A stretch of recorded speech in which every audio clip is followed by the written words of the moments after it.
Hello everyone, स्वागत है आप सभी को। नोबेल पुरस्कार जो एसएससीजीडी 2023 और 2024 में इस टॉपिक से काफ़ी ज़्यादा सवाल पूछे गए थे।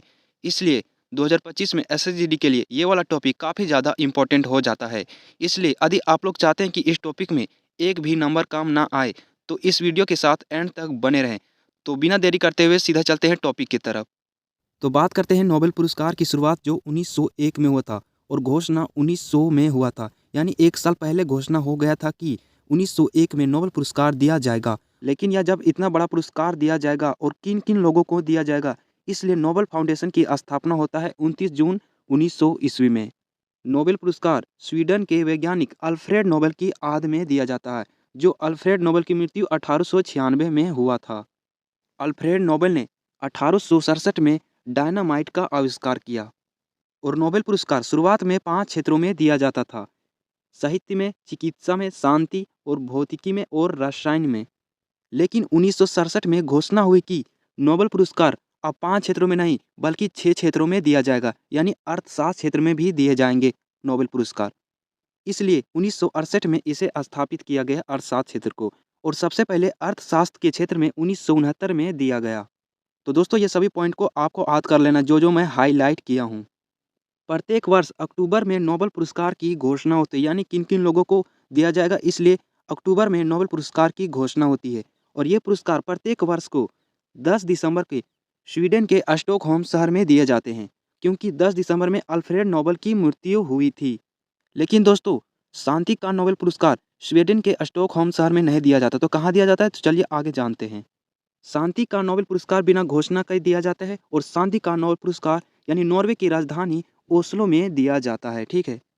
बल्कि अन्य पुरस्कार, सभी पुरस्कार स्वीडन के राजधानी स्टॉकहोम में दिया जाता है, और एक क्षेत्र में अधिकतम 3 लोगों को नोबेल पुरस्कार दिया जाता है, ठीक है।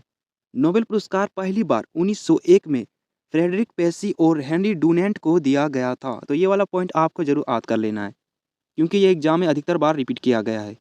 और दुनिया का सबसे बड़ा पुरस्कार नोबेल पुरस्कार है, और सबसे अधिक बार नोबेल पुरस्कार रेड क्रॉस को मिला है, जो 3 बार मिला है।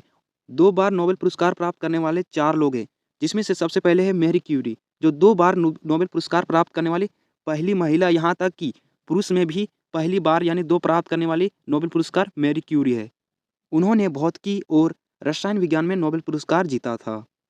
तो दोस्तों, चलिए जानते हैं नोबेल पुरस्कार पाने वाले भारतीय लोग। दोस्तों, यदि आप लोग हमारे चैनल को सब्सक्राइब नहीं किए हैं तो वीडियो को लाइक कर देना और चैनल को भी सब्सक्राइब कर देना।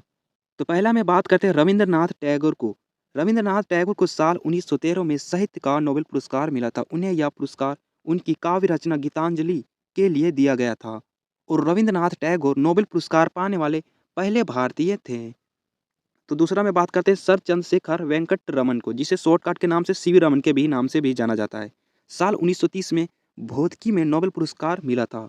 उन्हें यह पुरस्कार प्रकाश के प्रकीर्णन पर किए गए उनके उत्कृष्ट काम के लिए दिया गया था, और इन्हीं के याद में 28 फरवरी को विज्ञान दिवस मनाया जाता है।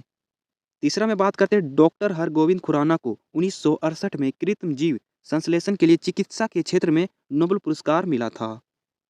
चौथा में बात करते हैं मदर टेरेसा को मानव कल्याण कार्यों के लिए 1979 में नोबेल पुरस्कार शांति से सम्मानित किया गया था, और मदर टेरेसा ने साल 1948 में भारत की नागरिकता प्राप्त की थी, जो अल्बानिया की निवासी थी। पांचवा में बात करते हैं सुब्रहान्यम चंद्रशेखर को साल 1983 में भौतिकी का नोबेल पुरस्कार मिला था।